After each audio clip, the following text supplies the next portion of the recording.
In today's video, I'll show you exactly how to print a document from your PandaDoc account. Fast, simple, and step by step. If this helps you, don't forget to like and subscribe for more quick tech guides. First, log into your PandaDoc account with your username and password. Once you're on the home screen, look at the left-hand menu and click Documents. This is where all your files are stored. Find the document you want to print and click to open it. Double check that everything looks good before printing. Now, in the top right corner, click the More Actions menu. It's usually 3 vertical dots or a gear icon.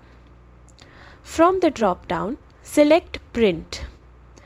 This will open your browser's print dialog box where you can adjust your settings like page range, number of copies, and orientation.